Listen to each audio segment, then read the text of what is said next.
Sooner Nation, Longhorn fans, welcome to episode 216 of the Bevo Podcast, the only podcast exclusively dedicated to covering the greatest rivalry in college football, the University of Texas, and the University of Oklahoma. I'm here with my man, Kevin Miller. I am John Whitson.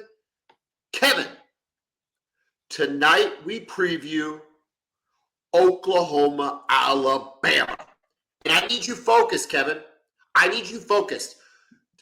For the first 2 years of this podcast, I was 100% locked in to Texas's appearances in the college football playoff. You had my undivided attention. I was as locked in as any podcast host in the history of podcast hosts. And I need that same effort from you, Kevin. I do not need you checking the NBA Cup final score between the Spurs and the Knicks. I don't need that here in the next 20 minutes. All right? Gotcha. I'll do my best. I need you here. You'll agree that I was the ultimate partner for the last two seasons, correct? Ultimate? I mean, you're all right. I did not care very much for Texas Clemson. Those were two teams in orange, and I could not get behind that game. It was hard to watch visually with the eyes. It offended the irises or whatever the receptors are in your eyes, the corneas.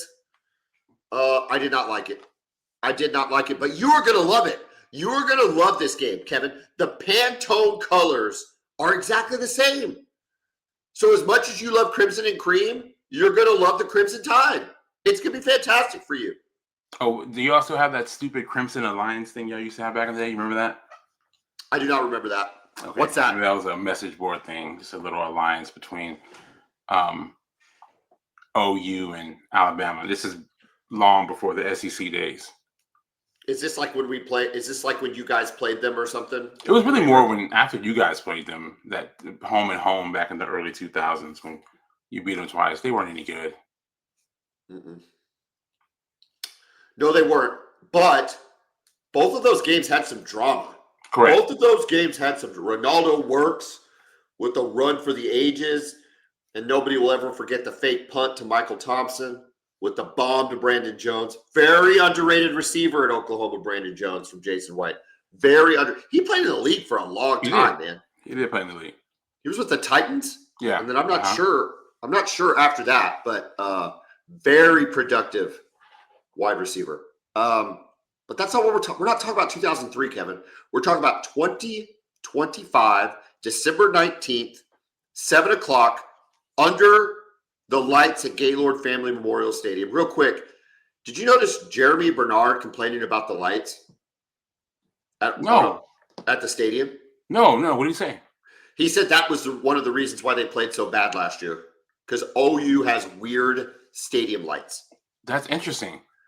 I've never heard that, not necessarily about OU, but really about any stadium. Somebody saying, "Yeah, me neither." I find that very interesting for him to bring that up randomly. Like, did he go into details? He did not. He did not catch a lot of balls that day, so maybe that's why. I don't know. Look, here's the problem when you talk about Alabama is they've got playmakers. They just haven't made a ton of plays in the last 4 weeks. Yeah, they haven't looked explosive at all. And you see guys like Ryan Williams, like you said, Jeremy Bernard, the running backs, Jan Miller, talented player. For whatever reason, man, it just doesn't look right. It looks out of sync, out of sorts. And I'm sure Oklahoma fans have to be excited about that. Well, I think you could make the same argument for Oklahoma offensively. And maybe even to a greater extent in terms of offensive production. Yeah. John Mateer is coming off the most yards he passed for in an SEC game against LSU with like 380 yards passing. Now, the turnovers were abysmal, and we talked ad nauseum about those. We cannot have those turnovers against Alabama. But here's the thing. The men responsible for making those changes to whatever is ailing either team starts and ends with Kalen DeBoer and Brent Venables. Okay? Talking about the length of this podcast, you have been a Kalen DeBoer fan since the beginning of the podcast. He was back at Washington. coaching those Michael Penix teams. You talked about you've been a fan despite some of his struggles at Alabama. And when I say struggles, that's with a small s, because he went 9-3 last year, 10-3 this year. I don't think the fan base loves him, but that's to be expected. He's following Nick Saban. But he's still not an endearing figure. He's a figure that seems to be tolerated there, although he had to affirm his commitment to coaching there versus, I guess, going to Michigan. We'll see.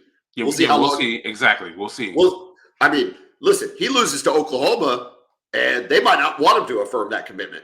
And I'm not joking about it. I'm not joking about that. We're talking about Alabama here. It's just a little different there. You think Alabama wants to lose 3 times to Oklahoma in 13 months?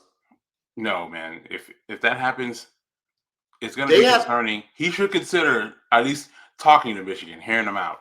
They haven't lost twice in the same season to a team since 1893.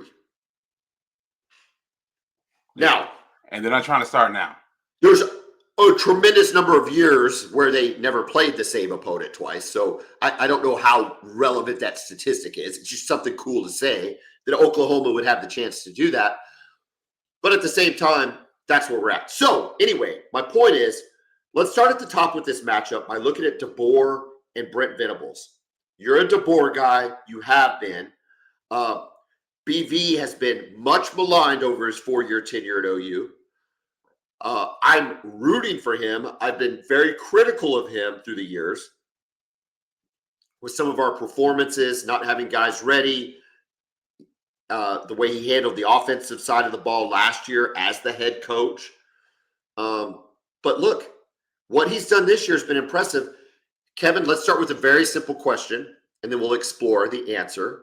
The simple question is, who has the head coaching edge going into this game Friday?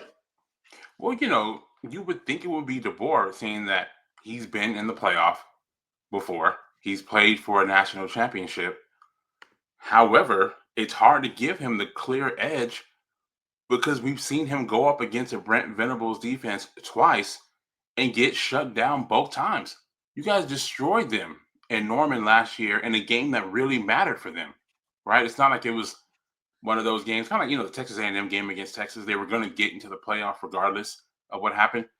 No, they really needed that game, and it ended up costing them a berth in the playoff last year. And you guys smacked them. And then this year, you got them in Tuscaloosa.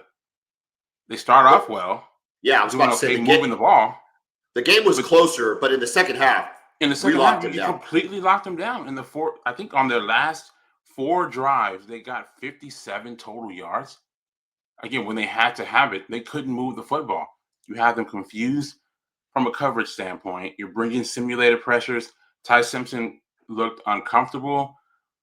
So I don't know. It's hard for me to say that Kalen DeBoer has a clear coaching edge in this matchup versus Venables. He's a great coach, right? No matter what happens this game, that won't change. But sometimes, John, it just seems like certain coaches struggle against other coaches, right? It's just something you have to overcome. Kirby Smart has struggled against Alabama and struggled against Kalen DeBoer over the last 2 years. He was able to avenge that in the SEC championship game. Now, we're talking about Kirby Smart, who's won 2 national championships and has basically risen to the king of the crop. Him and Ryan Day are on the mountaintop right now in terms of active coaches. So maybe we put him to the side. But who do you think is going to make the adjustments necessary to beat the other guy? Because adjustments are going to be made. We've got Ty Simpson. We just talked about, the playmakers they have on the edge, their lack of running game offensively versus Brent Venables and the dudes he's going to have, plus the guys he's getting back. We are keeping an eye out for the injury report, although all signs are expecting R. Mason Thomas to play. Maybe he doesn't play the entire game. Maybe he's a third down specialist, but we didn't have him in the first matchup. Who makes the adjustments, Kevin? You still didn't answer the question. Who has the head coaching matchup in this game? Well, I can't believe I'm going to say this, but I'm going to go with Venables just because the formula for success, I trust that formula a little bit more than I trust what Alabama has going right now, right? You guys have shown the ability to win games with incredible defense, forcing turnovers, and having really good special teams. You've been able to win games, maybe games you maybe even shouldn't have won based on your offensive output because of that formula. And it's a formula that I trust, especially again in this game against this Alabama team. Like you said, they can't run the football. Breaking news. Injury report is out. 7:15, Tuesday, December 16th. Injury report is out. For Oklahoma, Jake Mikula is questionable. Javonte Barnes, interestingly enough, is probable. He can also play and it not affect his red shirt. For Alabama, they're out a bunch of guys. I don't know who all played. LT Overton's a defensive lineman, though, who I think is a pretty big-time player for them. He's out? He is out. Okay. Questionable, tight end Josh Cuevas, tight end Danny Lewis Jr. Cuevas is critical because we know what he did to us in the game in Tuscaloosa with a couple big plays. What do you make of that injury report real quick? Well, I mean, not hearing R. Mason Thomas's name has to be a huge positive for Oklahoma fans. Just somebody else who can get pressure on the quarterback. And like we were just saying, they can't run the football. They haven't been able to run it all year long, which gives you guys just such a strategic advantage. I mean, you can just pin your ears back and get after Ty Simpson in so many different ways. Obviously, you have the ability to rush with four, especially if R. Mason Thomas is playing. Taylor Wine's done a pretty good job getting to the quarterback. We know what R. Mason Thomas can do. You have two guys in the interior who can create havoc as well. On top of that, you can blitz, and you can blitz from everywhere. You can blitz from the corner. You can blitz from safety. You can blitz from linebacker. You bring those guys up to the line of scrimmage. He doesn't know who's coming, right? And it throws off his timing. We saw you guys do that to him in the second half of the game you played last month. We saw Georgia really do that to him last week in the SEC championship game. So I think from a defensive standpoint, I think you have an edge over this Kalen DeBoer-led Alabama offense, especially this version of it, without them having any sort of running game. When he was at Washington, they were able to have a running game. I can't remember the kid's name, but they had 1,000 Big kid. Yeah, big kid. So they don't have that. So that just, if you're one-dimensional against Venables, if you can't come up with any sort of run game, it's going to be a long day for that Alabama offense. It's fascinating. I think you're right that Brent Venables has the edge. I think it's close. I think these teams are close. I think this coaching matchup is close.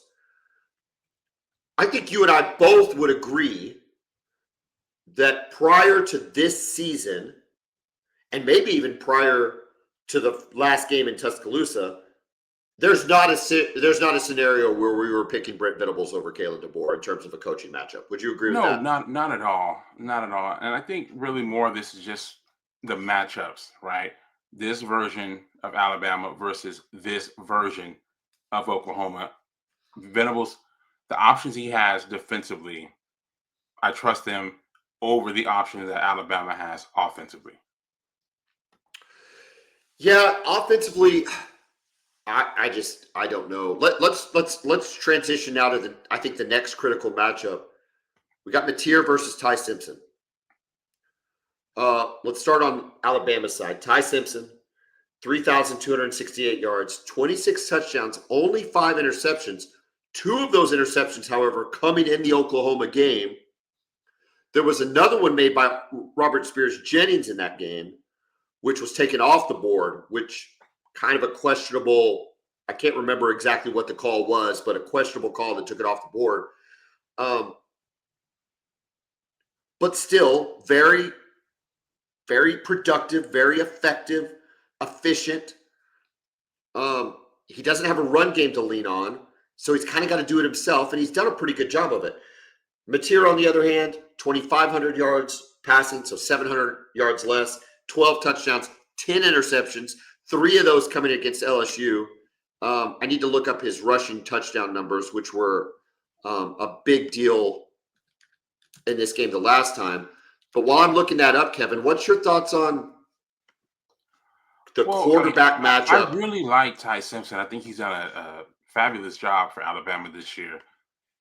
And, he really gets the ball to his weapons. But the problem with them, again, is just not having a run game. It's against the best teams on their schedule. It just really puts them behind the eight ball, not having someone that he can turn around and hand the ball off to, and then you can trust to pick up yards. And again, it allows, when you come against creative defensive coordinators like Venables, right? When you're playing against Georgia and those guys, they can create ways to get pressure, and they're not even concerned about the running game. It just gives you too many options. That's the issue that Ty Simpson has. As far as Mateer is concerned, it's hard to get a real clear read on him, right? He started off the season hot, especially after the Michigan game. I mean, people were ready to give him the Heisman Trophy. That's all you kept hearing about. That's correct. And then his play kind of tailed off a bit. The Auburn game wasn't great. And then he has the injury during that Auburn game. Comes back for the Texas game, and he really hasn't looked the same since. And it's not just from being able to throw the football, it's a decision making. So I don't know if the hand is affecting his mind, which is causing him to make poor decisions, or if after a few games of film, the defensive coordinators in the SEC are able to figure out what he likes to do and take that away, right? I feel like I don't have a clear read on that. You guys haven't ran the ball consistently either all season. You have shown the ability at times to do so, but the biggest separation between Mateer and Ty Simpson is Mateer's ability to run the football. If a play breaks down, Yes. or if it's a third and Seven one, rushing seven rushing touchdowns this season. Yeah, so you have the ability. If it's third and one, you can at least try to run a quarterback power or a quarterback counter to get a couple yards, just to keep the defense honest, right? Having that mobile quarterback, when he gets the ball and he takes a step up, it's gonna bring in the defense, and you can run play action off of that. So I always say that the mobile quarterback is the ultimate equalizer in college football. And it really is becoming that way in the NFL too, but especially in college football. So, these guys are very different, but Mateer has the ability to run the football, and you have shown the ability to run the football at times. It's not great, but you've had a couple of glimpses of success. Ole Miss game, Xavier Robinson having a nice game there. I don't know though in this game if either team is going to be able to rely on running the football. I think we have two good defenses. I think y'all's is better. You have a more elite defense than they do, but two really good, well-coached defenses. I don't expect the running game, at least from the running backs, to be a big factor in it. Okay, that was my next question. Without glossing over Mateer and Simpson, as it relates to the run game, which would impact Simpson, is 13 days enough time for Alabama to find a running game? I don't know, man. I'm sure they'll install something, but they got to try something. It wasn't just against Oklahoma. Georgia held them season to -3 yards in the second half, or in the game, or something some crazy stat rushing the ball, which is just unheard of. I think it was in the game, right? I think it was the whole game. Yeah, when you add this, in the backs and then the sack yardage. Is there anything Alabama can do? I mean, obviously there's little things they can do, but is there any kind of wholesale change they can make in in these 13 days to just really impact their rushing game? I don't know, man. I don't know if they have a lot of outside zone stuff in their package. I know Texas has been able to have success against Oklahoma running that despite having a below average offensive line this year. They were able to get some things going. Maybe they could try to replicate that sort of game plan, because when you run that, it kind of takes away the penetration. The penetration is not as effective. And that's what you guys do so great, is you have guys who can shoot gaps. Your defensive linemen are so quick, even inside. David Stone is really, really good at this. And so is Grayson Halton, being able to just hop in between the guard and the center before they're even able to react. And you're sitting there in the backfield. The outside zone kind of negates that. So maybe they try to install some of that, see if they can kind of keep you at bay and try to get to the edge against you guys. Sometimes You like a little bit of discipline on the edges at times. They've got Jam Miller. He is not on the injury report. They expect him back. His numbers aren't great. In fact, Torrey Blaylock and him are very comparable.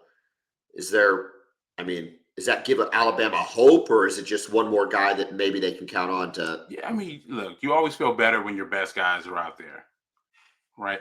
But I mean, we're talking about a guy that has 493 yards rushing this season, 4.0 yards a carry, right? So there's nothing really scary about it. Daniel Hill, the second rusher, he's at 3.7 yards a carry.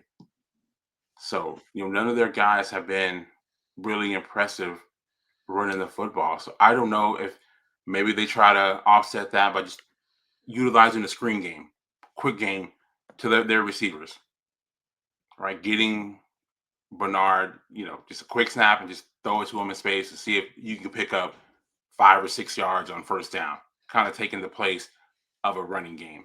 Right.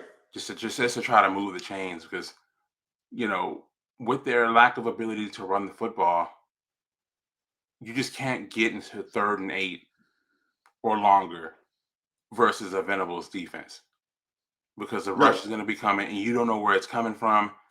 And when those simulated pressures come, the quarterback almost has to guess where it's coming from. That's how you got the Eli Bowen pick 6. The rush was coming. He threw to a spot, and Eli Bowen was sitting right there. He also missed. Eli Bowen's there. He takes it to the house. It flips the game because they were kind of dominating the game up until that point. They can't have that. So you really have to try to avoid 3rd and long if you're Alabama. Any means necessary. Back to the Mateer-Simpson matchup. So we've got Mateer and we got Simpson. You're not allowed to say wash, although I think you want to. You're not allowed to say that. Who has the quarterback advantage? Honestly, I think Simpson does. Just Okay. because I don't like what I've seen from Mateer over the last 6 weeks. Even the LSU game, he put up a lot of yards. A lot of that, you had 2 giant plays. Satania on the crossing route, and then the huge bust down the field. I don't know. Those interceptions were really concerning. He seems to be predetermining a lot of reads. Now, perhaps the break has allowed him and Arbuckle to kind of have a bit of a reset. Well, get back to basics. But it's very concerning because, we've talked about this before. You have a championship level defense. You just cannot have him ruining it for you.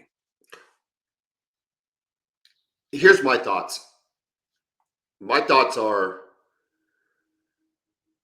that Arbuckle is calling a good offensive game right now. Guys are open, Kevin. Guys are open. And whether John Mateer is predetermined in his read, or you've used the expression of hero ball over this year, where he's trying to make things happen, whatever the case is, what we need John Mateer to do, and this is definitely easier said than done, is hit the open guy. Because they're there.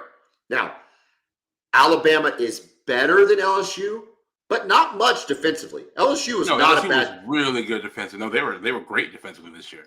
LSU is not a bad defensive team, and guys were open that John Mateer missed. So what we're asking him to do, again, in a college football playoff environment, against Alabama, against whatever they're going to throw at them defensively, I get all of that, is to take a beat and find the open man because they've been there over the last couple of games. If he can recapture some of that patience and decision-making, then I think he can put us in a position to win the game. If he throws 3 interceptions like he did against LSU, Oklahoma loses this game by 2 scores. Correct. Yeah, I mean, it's pretty simple. It's pretty simple. He just can't mess it up. Hey, look, he doesn't have to go out and throw for 300 yards. No. 5 touchdowns. He doesn't have to be, again, the hero. Just move the ball and don't turn. There's nothing wrong with punting. There's going to be a lot of punts on Friday, and it's fine. Kevin, give me 17 of 25 for 221 yards, 2 touchdowns, and no interceptions. We win the game. Yeah, that you would be in a really good spot with that stat line. With what Oklahoma has come to think of as a pedestrian stat line for a quarterback. We win the game if he does that. Correct. You have a formula for success. That formula just includes not turning the ball over. Just can't turn it. Let's talk about the passing game real quick. In terms of wide receivers.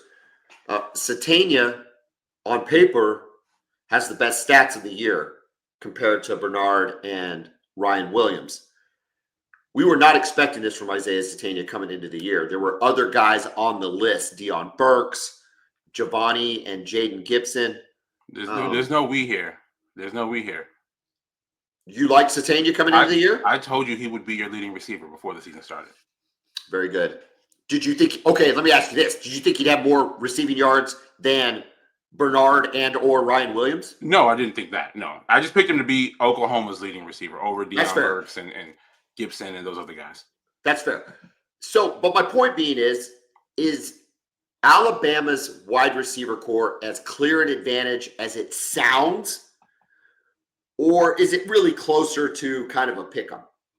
Well, from a talent standpoint, it's not close, but from the production and just for whatever reason, man, with Ryan Williams, it just hasn't happened this year.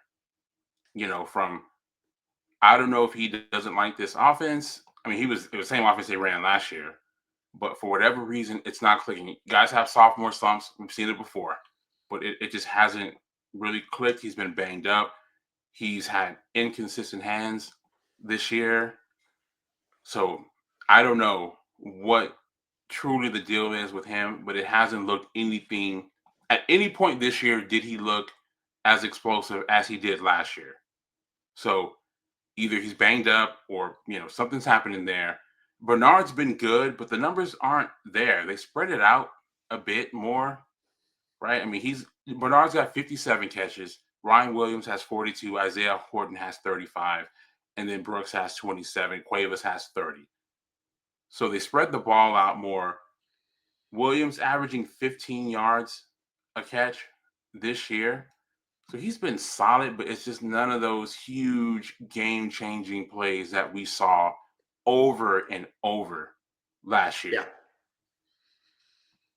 Yeah. I mean, it really started at the tail end of last year, though, too. Correct. Right? Those last 3 or 4 games into the first 5 or 6 games of this year, there was a period of time where he didn't have a touchdown catch. Yeah, correct. And again, look, when you make plays, guys are going to shade, the defense, the coverage towards you. But, and maybe that has a lot to do why Jeremy Bernard's numbers have gone up so much this year. But no, you're right about that. I'm looking at his stats for last year. And I mean, against OU, 2 for 37, Auburn 3 for 53. And then against Michigan, 3 receptions for 8 yards. That's it. I know he had that spectacular catch for a touchdown that ended up being called back. Against you guys last year. Yeah. That was really an incredible play, but doesn't count. And then this year, he has a couple of good games. The Wisconsin game, 5 for 165 and 2 touchdowns. Vanderbilt, he was pretty good too. Tennessee, but it just hasn't been that same type of year. And we talk about guys maybe getting a reset with a time off. You would have to, if you're an Alabama fan, you really hope that this time can really get him going because, again, if they're going to want to win this game against Oklahoma, he is going to have to make some plays. Yeah. And let's not forget his fumble on special teams against y'all on the punt return. That was a massive play. Well, yeah, it led to the only touchdown for Oklahoma, only offensive touchdown, I think. Correct, yeah. Okay, defensively, Oklahoma's giving up 13.9 points per game. Bama, really stingy defense, 17.4, which will be accentuated against OU's offense, which hasn't been that good. So, we did exceed that last time, but I guess probably maybe not defensively since we had a defensive score. So, really good defenses. 273 yards allowed for OU, 283 yards allowed for Bama. Special teams, clear advantage with Tate Sandell. Just won the Luke Rosa Award, although he's still not first-team All-American. Explain to me how that works. Dude, I've got a lot of gripes with the All-American team this year. It's a lot of gripes. It's unbelievable. Colin Simmons nowhere to be found. Nowhere to be found. And he had a great back half of the year. Back half of the year. Well, how about this? Did you see the rankings of like the top 25 players in the playoff? I did not see that, no. So there was, I don't know if it's CBS or whatever, top 25 players in the playoff, not one Oklahoma player. Wow. And even with the all SEC team, I had some issues with that too. No David Stone on any of the teams? None of our defensive linemen.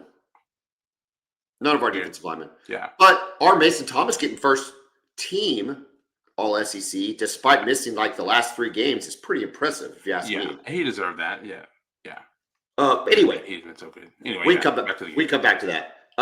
Anyway, Tate Sandell, 23 of 25 versus whoever their kicker is at 65%. He struggled in the game in Tuscaloosa. I think that's the clearest advantage either team has is with field goal kicker, which in this type of game, it very well could. It might definitely come down to this. So this game, I think we all expect this game to be tight, right? Vegas clearly does, with Alabama being a 1.5 point favorite. Does that spread offend you at all? Where are you at with that? It doesn't offend. You know what? It doesn't offend me one bit because the teams are evenly matched, and it's really hard to beat a good team twice.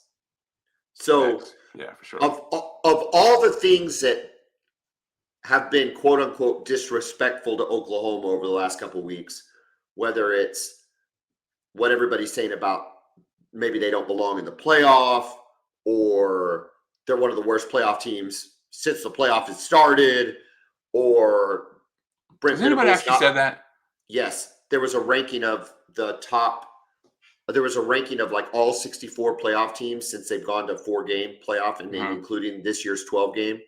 And Oklahoma was the lowest ranked Power 4 team, just ahead of Clemson.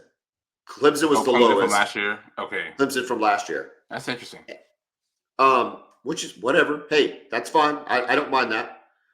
The 2000 national championship team never makes any of the best team lists either, and I'll gladly take a shirt that says "You still got the crystal football." I still have that T-shirt, right? And I'll take the T-shirt that says "worst national champion in the last 26 years." Like, no problem, give it to me. That being said, this doesn't offend 1.5. Whatever. It's a Vegas line, and to pick them at this point anyway. And it's a pick. I'm fine with it. I'm fine with it. I don't, I'm not an Oklahoma fan, of course, but it makes do you want to pick this game now, or do you want to wait until the end? Let's do it now. Okay, just to refresh everybody, Kevin is 29-44-2 on the year. I am still above 500, alive and barely breathing, 38-35-1 on the year. Kevin, Oklahoma hosts Alabama, 1.5 points. Spread. Alabama's the favorite. Who do you have? Pains me to say it, John, but I got Oklahoma winning. I don't like that. Like that. No, it just, from what I've seen so far out of both of these teams, I just don't like what I've seen out of Alabama offensively lately. But I don't like what I've seen out of Oklahoma offensively lately either. But again, we talked about the formula for success. I trust the formula with playing elite defense, forcing turnovers, and playing really good special teams. I think it'll be a close, tight game coming down to, the last drive of the game. But I think you win something like, 20-17, something like that. I'm taking OU to win. Shocking. I think the home field advantage, we saw it in the playoffs last year. It was major last year. It is an advantage on steroids, right? The electric haven't, and I'll say this, thank God we're the night game. We'll talk Texas, Miami, but can you imagine getting a hose with an 11 a.m. kick? Oh, I know.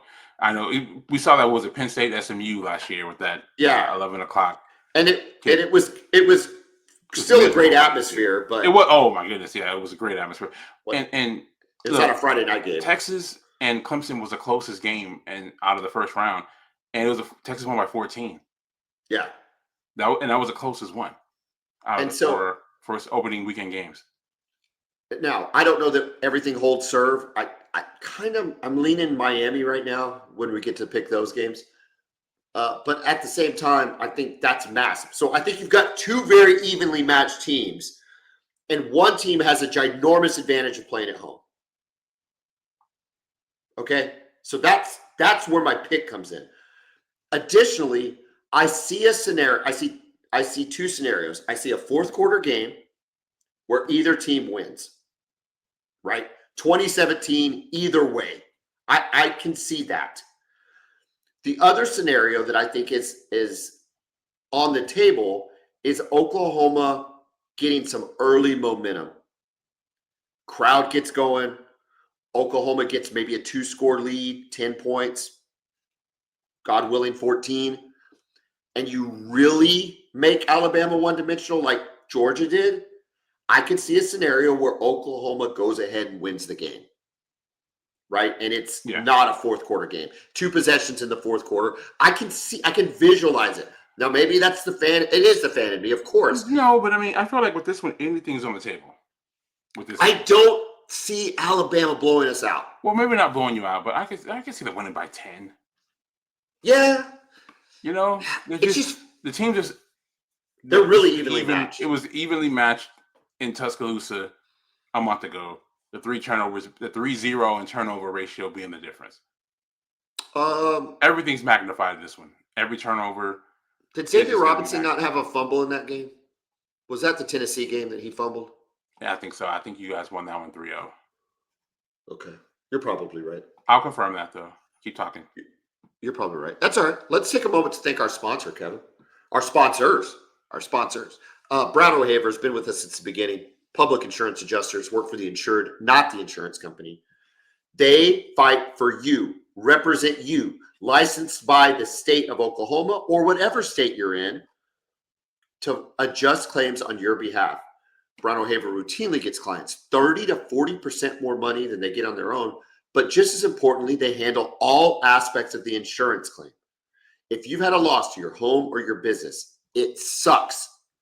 Brown O'Haver is here to make it suck a little less. Give Brown O'Haver a call, 405-735-5510. John, we had a hailstorm come through the Oklahoma City metro area. Dude, you've been busy. You've been busy, man. We have been busy. Pioneer Roofing has been very busy helping people all over the metro area with their roofing needs. Okay. If you need an inspection, give Pioneer Roofing a call. They'll go out, take a look at your roof, let you know if you need a full roof replacement, if you need a roof repair, or if your roof is just fine. They'll give you that peace of mind knowing that you'll have your roof taken care of before storm season starts. Give them a call, 405-549-2712. Kevin, before we break down Miami and A&M and then the other 2 games, I want to talk a little Texas. How fired up are you at the news that Arch is coming back? It's like out of the blue, completely unexpected. I know, right? Like, we haven't been saying this for the last 3 years that Arch was going to be here for at least 4 years. So, yes, glad he's back. No surprise. When I saw the news, I'm like, oh, okay. Yeah. I'm sure they were asked. I'm sure people have just been asking them. That's the only reason why they would even release any kind of statement like that, because people have been asking. But yeah, I'm excited, and I think Arch is going to be spectacular next year, and I can't wait. Look, I was on the radio today with Tyler and Teddy Lehman, friends of the program. Love those guys. Friends of the show. Check out the podcast on the KREF app. But Ted was very high on Arch. He thought that he was a bright spot on Texas's team. Much maligned, obviously, in the first half of the season, but the back half of the season, Ted was thinking but despite getting beat up by the lack of protection Texas was giving him and the lack of running game, that Arch did a really good job. I've had that same take, I think, where Arch has looked really good the back half of the season. I think something triggered in the Mississippi State game. Yeah. Like the confidence suddenly kicked in. It did. Because, look, he didn't have a great game against OU. Good enough to win. Not a great game. Yeah, just an efficient, not screwing it up, making a couple plays. A terrible game against Kentucky. The Kentucky game was bad. Now the whole team did, but he was on that list. I mean, he didn't do anything to take himself. After that, the Georgia loss wasn't great, but he wasn't the reason. No, he wasn't the reason we lost. It's not like he threw 3 picks. And, So anyway, yeah, I think ours is poised. I think if y'all attack the portal, Texas is back. We are attacking the portal. Trust me. Well, that is not what happened last year. Is not happening again. And look, obviously, I would much rather be playing a game this weekend or next weekend, right? You are playing next weekend, Kevin. But you know what I mean. A game that matters. And we will preview that Cheez-It Bowl. We will. We will preview the Cheez-It Citrus Bowl. Yes. Don't worry, Texas fan. Sark gets doused with a Gatorade bucket of Cheez-Its after the game. Anyway. Well, I don't want to knock Cheez-Its. I don't want to knock Cheez-Its. I like Cheez-Its. Yeah. And you guys have played in the Cheez-It Bowl, BB. Yeah, we got beat. So at least go win it, right? Like if you're gonna be out there, if you're gonna play, go win it. Listen, I mean, honest to God, that's the only name matchup in the bowl season, right? Like,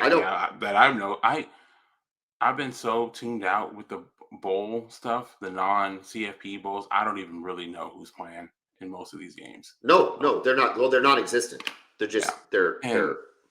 But the only, I don't say good thing, but positive to not playing in the playoffs is they've been able to, really get the portal stuff going ahead of time compared to last year when you're game planning and while trying to do all that stuff. Are you sure about that? Because it seemed like Sark is still complaining about not getting into the playoff in his Cheez-It Bowl. Anything. Are you joking right now? The press conference that he had right after the same. No. The Cheez-It Bowl pre-press conference. When was this? Yesterday. Okay. Would be Wednesday if you're listening to this later. Wednesday, December 15th. He went off again about how the college football playoff didn't adhere to its criteria. Which they didn't. Okay, they didn't. Kevin, will you acknowledge, because Sark apparently will not, will you acknowledge that you lost to Florida and you got beat by Georgia 35-10? Well, yes, of course. Okay, that's all I want to hear. That's all I want to hear. Yes. I'm not going to comment too much because I haven't seen what you're talking about. He's still griping is my point. And I'm not making that up. He is, in fact, still griping about this. You can look it up. It's like, okay, you've got a politic for your team. I'm not mad about that all the way up until they announce. But once they make the announcement and you say your piece, like it just comes off as some sour grapes, especially when you had 3 losses. Yeah. Well, that's where the whole future schedule thing is going to come into play with a lot of teams. With the as far as scheduling hard non-conference games. Did you see the ACC's having like a modified schedule? No. I guess they're transitioning to 9 conference games themselves, but for like the next year or maybe even 2 years, Miami, Florida State, North Carolina, somebody else are only going to play 8 games because they already have major games scheduled in non-conference. Interesting. Versus the rest of the – but I'll tell you what the problem is they're tiebreakers, right? They were a crap show. They were a crap show this year. It cost there's no way Miami should have been playing for the title last year. No, I'm stupid. But that's what happens when you have 30 teams in your conference. And no divisions. They should just have divisions. Exactly. They don't want divisions.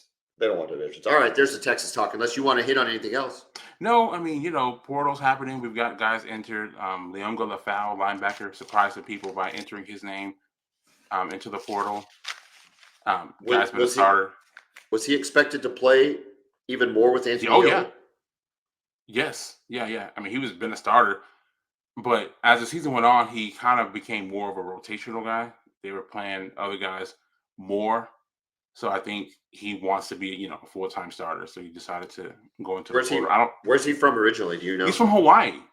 So I imagine he'll go back west. I don't know, maybe BYU, somewhere like that. Utah. Yeah, BYU, Utah, SC, maybe, something like that. Yeah, somewhere on the West Coast, I would imagine. So, yeah, but I wish him the best.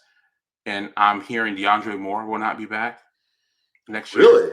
Yeah, hearing that as well. That, I don't know, maybe just a fresh start kind of for everybody. He did not have the year. No, he did not. That he was expected to have. He did not. No, and I think he wants more volume. And I think Texas wants more production. So I think it's kind of one of those things that it just might be one of those no hard feelings, and he just goes somewhere else. I heard he might even try to enter the draft to see where he goes. So we'll see. We'll see. We'll So see. all the guys who leave, wish them the best. But yeah, I'm expecting a major roster reconstruction for Texas next year. And new running backs coach, by the way. We hired the guy Jabbar Jalouk from Florida. He's now our running backs coach, and we are all hoping that he brings a certain Florida running back with him by the name of Jaden Baugh, because that would be awesome for us if he can pull that off. that would suck footballs if that kid shows up in Austin. He's so good, man. Listen, things that would be awful is if Jaden Ball went to Texas and Trinidad Chambliss ends up at LSU. Those two things would be terrible. Do y'all play LSU next year? You know, the schedule. I don't care. I'm just curious. I'm just curious. It would be bad, but I'm just curious. Do you guys play? I don't think we. I don't think we've talked about. We haven't had the podcast since they released the schedule. Oklahoma's is just as hard. The level of difficulty hasn't gone anywhere. No, and the crazy you can pull Texas's schedule up there. I'm gonna pull it. Yeah, I'll pull up all. Yeah. No. Listen. And here, let me. I'm gonna put it on the screen real quick. I'll pull up Oklahoma's first. I'm gonna put it up. Okay, you're pulling it up. Okay, all right. Yeah. Look, we open at UTEP, or we open against UTEP. No biggie. Go to Michigan, which just got a lot easier. It would seem. So maybe that's not it. New Mexico. Here's the deal. New Mexico's not a joke. They're not. They're not. Didn't they win their conference or played for their conference or something? They were good. They were a. Thank you. Yes, they were respectable. I mean, OU should be expected to beat them. They're hosting them. All the yada yada yada. But it's a good football team. Yeah. Then you got to go to Georgia, which Texas knows is no joke, and it'll be no joke at all. Nope. And then you do get a bye week before you have to go play Texas right after playing Georgia. So the bye week helps. We get the Texas two-step of Kentucky and Mississippi State, and then host South Carolina. Maybe there's a little more of a breather. But get this, dude, you gotta go to the Swamp. You gotta host Ole Miss, host A&M, and go to Missouri. Now, those don't have all the cachet of LSU, Alabama, and Tennessee, but there's a really good chance that Florida is better this year. Ole Miss, TBD, A&M, we don't expect to take a step back. And Missouri is just always going to be tough. It's a no-joke schedule. It's an SEC schedule, man. No, it's SEC schedule, yeah. I mean, even this Kentucky, now you get them in Norman. Well, you go to road on Kentucky. Mississippi State's not going to be an easy game. Did Kentucky name a coach yet? Yes, and I can't remember who it is. Look it up real quick, and I'm going to put Texas. Yeah, put Texas up there. Put Texas up there. Break it down real quick before we talk. Okay, so the Texas schedule is very difficult, at least on paper, right? We thought that Texas's schedule this year was going to be a little softer than Oklahoma's, and actually, once the team started playing, it actually ended up being, I think top 5 difficult schedule in the country. So we'll see how these turns out, but on paper, this is not an easy schedule at all. So we opened with Texas State, good program. Ohio State the next week, the Buckeyes come to town. And they're still going to have Jeremiah Smith somehow. I'm just like, dude, just go to the NFL. I know you have to be 3 years out of high school, but just go. Please, go to the NFL. UTSA after that, we go to Knoxville, play against Tennessee. So y'all will be playing Georgia. We'll be playing Tennessee, both on the road. We have the open game date, just like you guys do. Red River Shootout, of course. We host Florida, host Ole Miss, and then host Mississippi State. So that's 3 games in a row: Florida, Ole Miss, and Mississippi State. Let me just say, I was very disappointing. Go ahead. Real quick. It's like feast or famine for you guys. Either Either you have an entire month of October on the road, or you have an entire month of October where you're hosting. It's we don't leave the state. Yeah, why can they not? Right? I don't know why. They not balance your schedule a little better? Correct. Yeah. So, and I was very disappointed to see Mississippi State on our schedule. By the way, I can't stand playing against Jeff Levy's offense. He always has something for Kevin, stop it. You always want us to feel bad for you when you play Mississippi. Dude, you're going to beat them by 3 scores. I didn't ask for no sympathy. All I'm saying it sounds like sympathy. Playing against their offense. He has PK's number. Big time.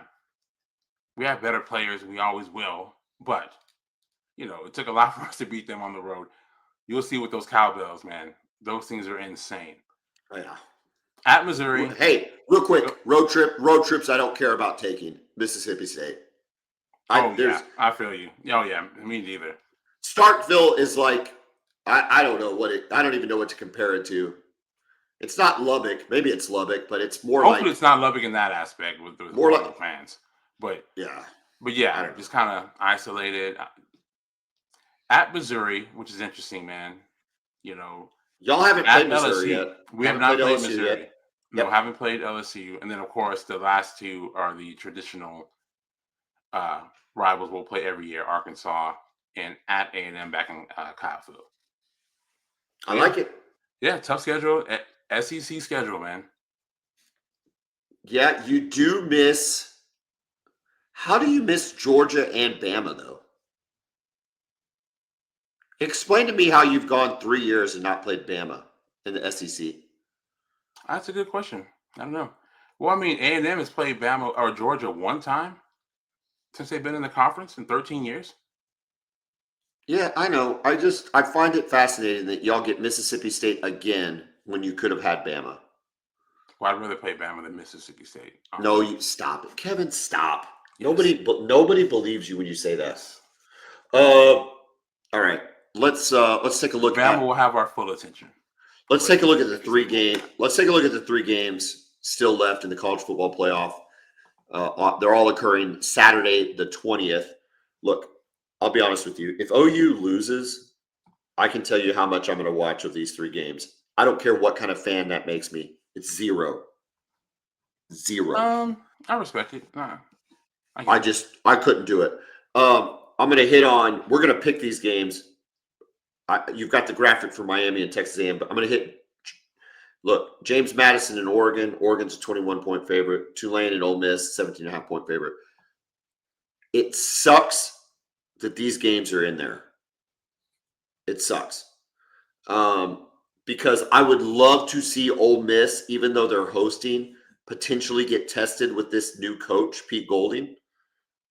They will not get tested by Tulane. James Madison, if they were going to have a chance against Oregon, it would not be at Autzen, having to travel 3,500 miles from Virginia. So I don't know.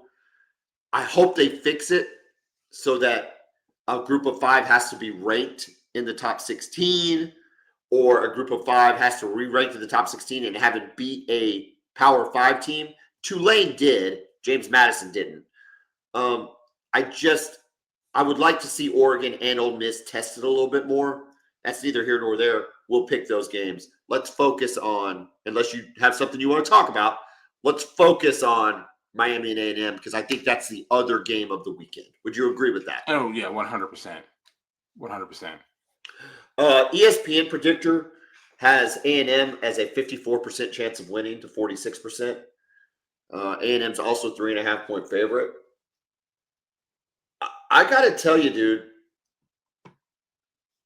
when I was doing some digging into the stats, I want to start defensively. Miami is actually ranked ahead of Oklahoma points per game defensively. They're only allowing 13.8 points a game. A&M significantly down the list, allowing 21.9 points per game. They're only allowing 86 yards rushing, Miami is, compared to 127 yards for A&M. Look, the quarterbacks are identical. Carson Beck and Marcel Reed, 3,072 yards for Beck, 29, 32 yards for Reed. 25 touchdowns, 10 interceptions, 25 touchdowns, 10 interceptions. Like identical. Their best player outside of that on the skills is Tony for Miami. He's been awesome as a freshman. And you like KJ Concepcion for A&M. So, again, very comparable though, right? Very comparable. The fact for me is I don't know that we're giving Miami enough credit defensively. Yeah, that is pushing me a little bit because of their schedule. Maybe is that why we play in that ACC? Maybe, but they also played Notre Dame. Yeah. And they shut down their running game too. And they shut down their running game. Look, I think there's still questions about A&M. You guys handled them. I'm not taking anything away from that, but you would. I don't know. I would have expected more from. I expected more from A&M in that game if they were a real contender. Correct. If that makes sense. But they played you guys. Sense. They played you guys and were kind of pretenderish. Exactly. In the way they showed up in that really game. Serious at all. They, were pretty good defensively in the first half, but once the second half came, it was all Texas. They couldn't stop us at all. I'm leaning Miami. In fact, I'll just put it out there right now. I'm going to pick Miami to win and cover, to be the first road team to win in a college football playoff game. I just don't think I trust A&M. And I think Miami maybe can get something going here. I think Carson Beck been there, done that with Georgia. And Cristobal Elko, I don't know if there's a big advantage. I like Elko maybe a little bit more. Elko a little bit more, but, Miami's got talent. They haven't played, obviously, in an environment like the one that they'll see in College Station. Right? Look, I think they played in Tallahassee earlier this year.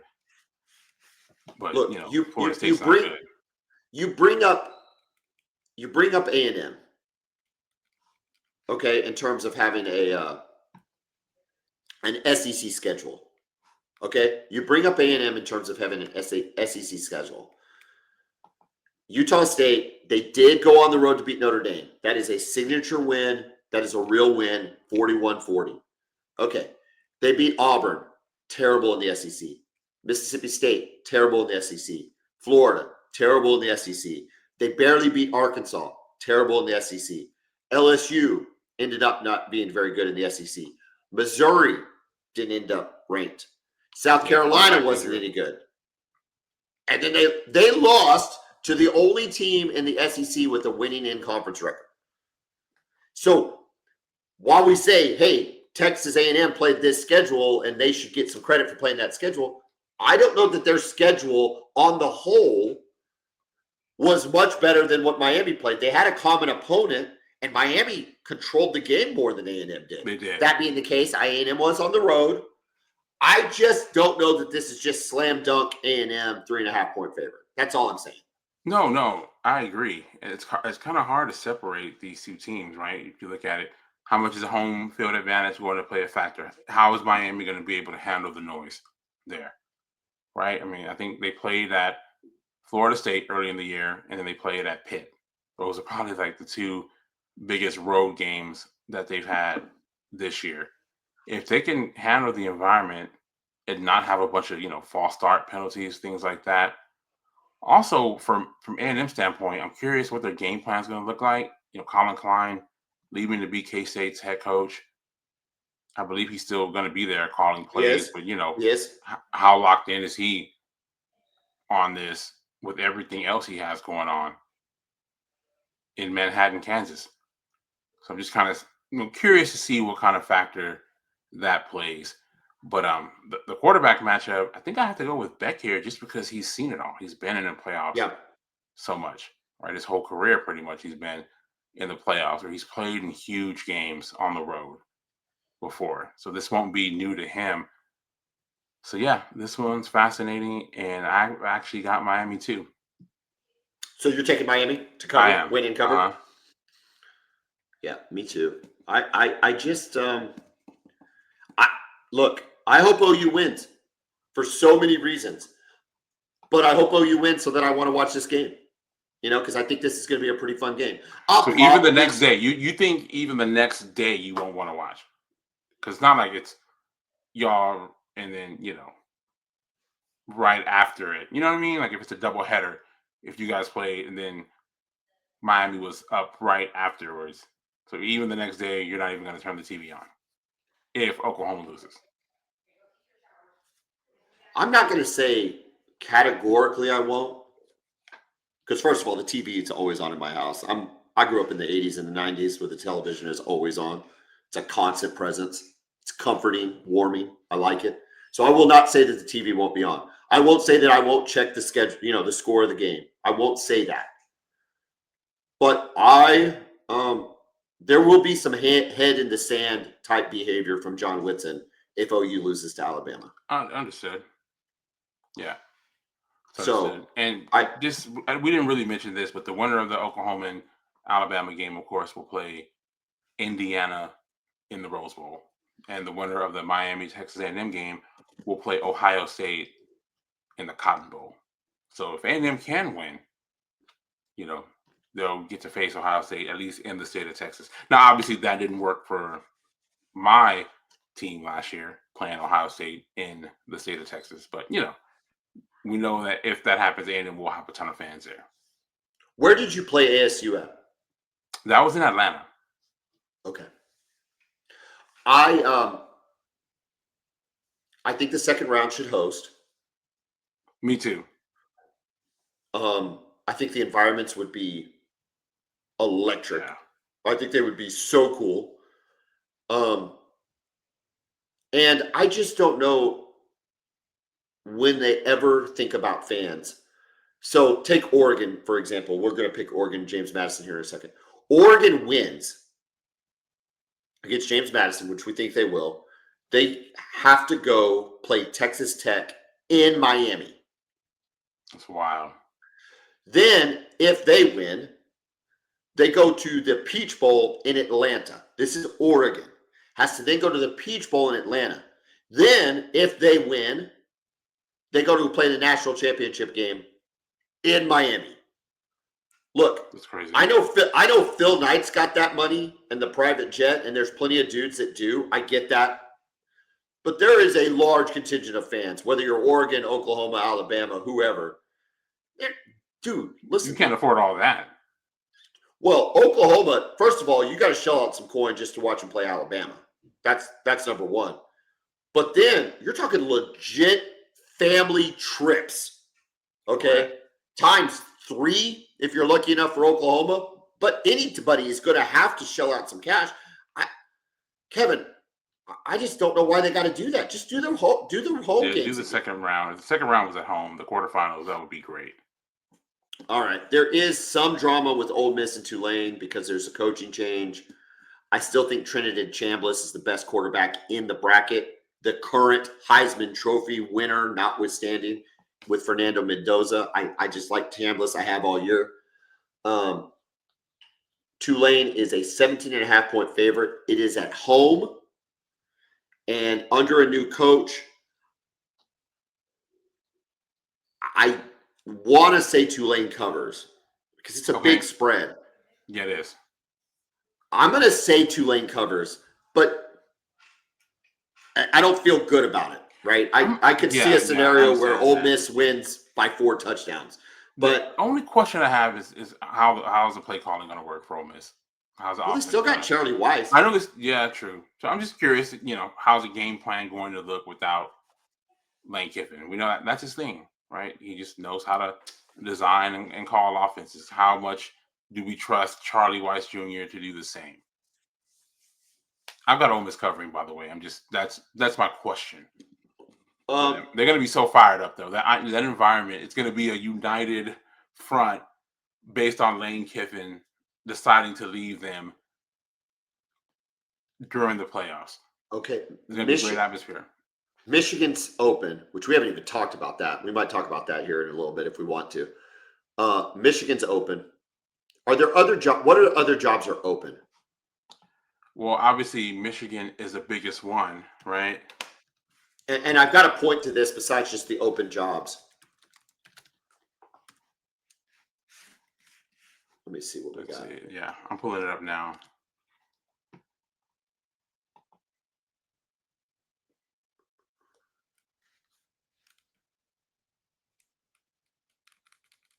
Yeah, I'm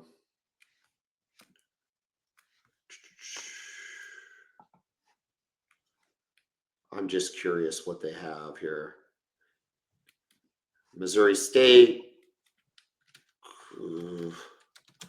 I don't know if anything else is open. I feel like all the other big jobs, at least all the Power 5 jobs, have already been filled. What about you? Has UCLA been filled? Yeah, James Bob Madison Chesney coach from going James there. Madison. Yeah, Yep. So I think Michigan's the only The Power only 5. Okay, then maybe. Well, maybe this doesn't matter, but I think there's a case that Charlie Weiss Jr. is coaching for a job next year Okay, like as the offensive coordinator or something, or just somewhere else. as a head coach somewhere, right? I think this is his Okay. opportunity. I think this stretch run for Ole Miss in the playoff, however many games they get, we think they're going to get at least 2, is an opportunity for him to distance himself from Lane Kiffin. Yeah.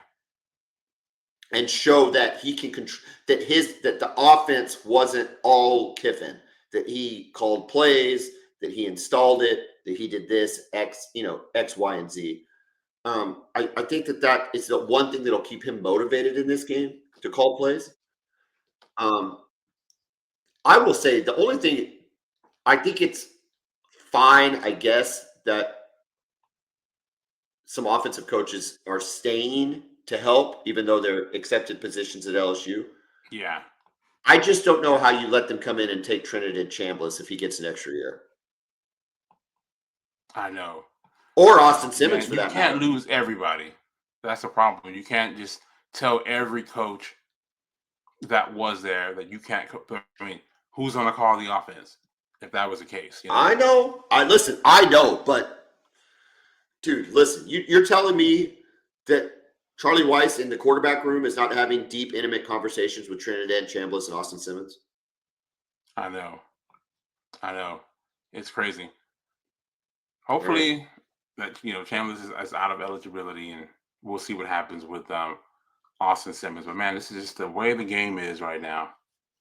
Does Oregon cover the 21? Yes. Oregon covers. Okay, me too. I got that. Yeah, Sharon Moore. We haven't talked since this. We texted back and forth. Man, dude, she wasn't even that good looking, Kevin.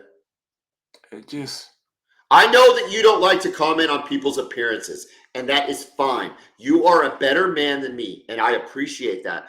I tend to comment on people's appearances. And if you're going to lose a $6 million job at a blue blood college football program and destroy a marriage where you have with a woman that you have 3 daughters with, I would expect her to be better looking than the girl he had the affair with. That's all I'm saying. You can at least agree with that, Kevin. And look, here's the thing. Hold on. No. You can agree that she was not good looking enough to lose a head. No, just Kevin. It doesn't matter. It does matter. No, Kevin, it doesn't. Kevin, look. Tom Brady got an actress pregnant and had 1 kid and then cheated on her with Giselle Bundekin. Okay? I'm not saying it's right, but it's Giselle Bundekin. Get it. Yeah. Okay? I am saying this girl at best was an Oklahoma 6 and a Texas 4. Listen. No, just agree with me. Just come on, dude. I'm getting there. Hold on. All right. I need the problem is his problems go, if you've heard the deeper stuff, it goes way deeper than that. Just some of the stuff he was doing. Now, I'm not even talking about with her. What do you mean? I don't know what that means. Just, like mental health issues? Yes, correct. Oh, like the stalking and all that stuff? Yeah, and Oh, no. He had it. No. Following, messaging, DMing Instagram models on his Michigan phone. Yeah, just that kind of stuff. So that's what I'm saying. Like, it's way deeper than that. No. And again, getting fired is one thing, but the stalking stuff, going to her house, that's cost him. That's ruined his career going forward. Because we've seen, look, Bobby Petrino's coaching, right? So that, like, even if he got fired eventually, he's still coaching, right? Hugh What he's Freeze, done with all Kevin, Hugh Hugh Freeze Freeze, on a school phone was contacting escort services and multiple escorts. different ones. Yes. And you don't even know what else. And he's coaching I don't know if he's coaching right now, but he was coaching. But he got another chance. And he will be again. And he got another chance. Correct. The issue with them is when you show up and you get the police involved and you're getting arraigned in a padded room, that's when you're ruining your entire career. 1,000%. Ruining your career, and it sucks, man. Like, come on, man. What are you doing? What are you doing? It has to be. It's just got to be mental illness. Like, I don't know any other way. People. That's a big buzzword. Mental health and things like that. It's incredibly destructive behavior. It's destructive. And now look, there's a power dynamic between him and his employee. I want to be very clear, because I talked about this with my wife. I want to be very, very clear. Like, if there's a pie chart of blame, 95% of the blame is on him. Yeah.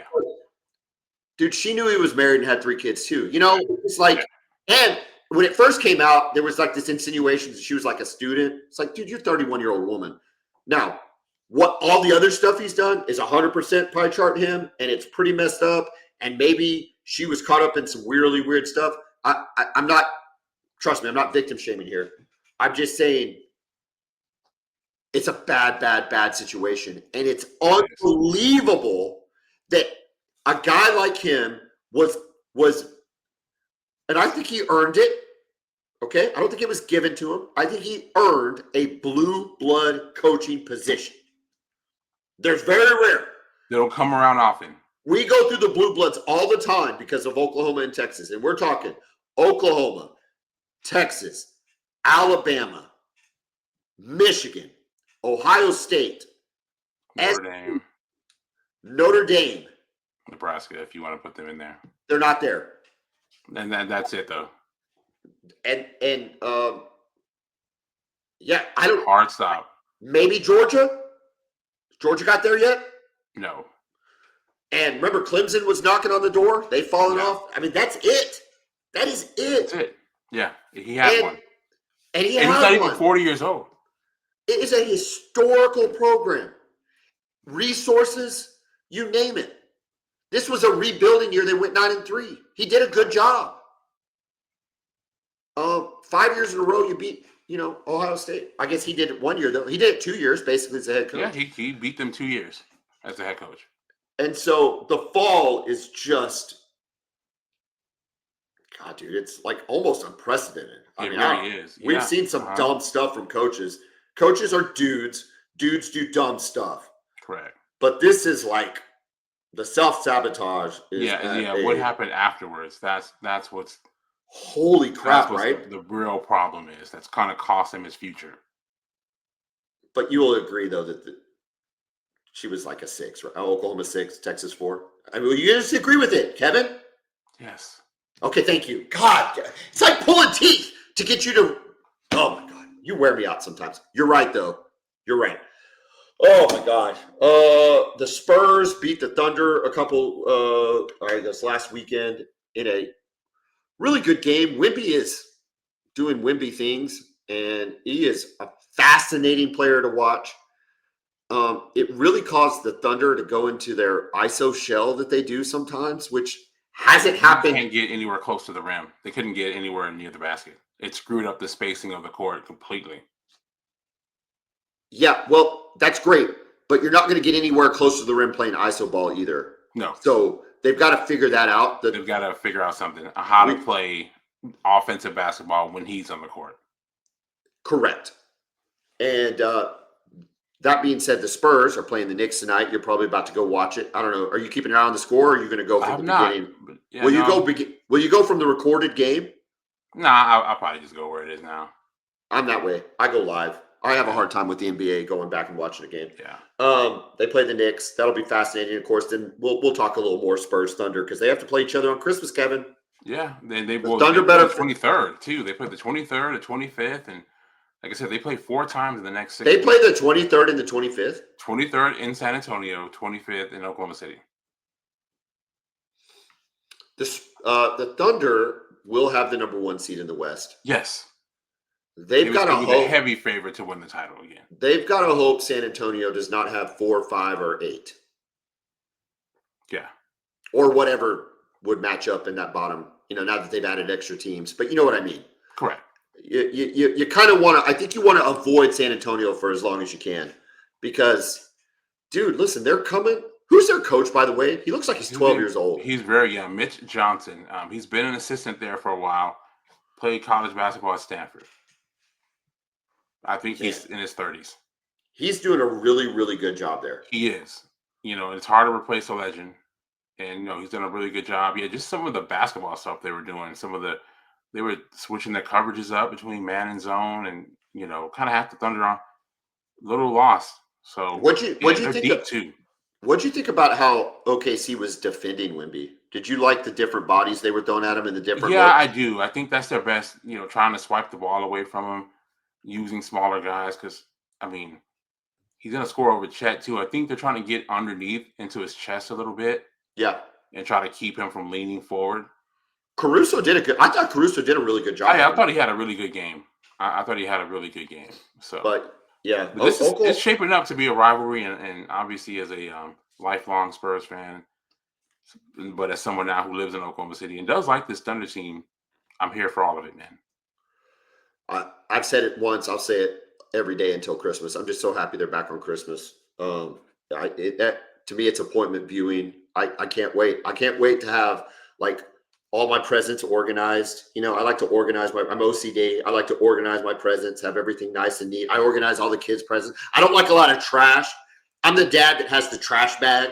You got to clean it up as you go along. Give me the wrapping paper. Give me the wrapping paper. Tissue paper all over. I don't like it. Boxes and stuff. No, gather that up as we go. Not me. That thing that's cleaned up by 8 a.m.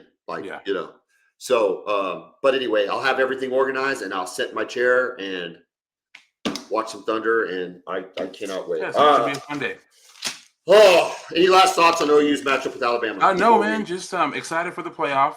Obviously, we'll be more excited Texas was playing, but we'll be back. We'll be back. But yeah, just looking forward to just watching it all and seeing what happens, being a fan. As it relates to the rivalry between OU and Texas, Texas had an opportunity last year. Texas made the playoff in 23, made the playoff in 24, played for a conference title game last year. Very successful season. But you had an opportunity to beat Georgia. And it eluded you. Right? It eluded you. And there's just going to be a sense there until you do it that you're less than SEC royalty. Yes. I don't think that's – I'm not trying to be – No. Correct. I'm saying in that same vein, Oklahoma, who beat Alabama last year, beat Alabama this year, has a chance, maybe not to ascend to SEC royalty yet, but to remind everybody that Oklahoma has played college football before. Yeah, for sure. Yeah, to be the royalty, you got to beat someone because right now Alabama's still trying to be SEC royalty under Kalen DeBoer.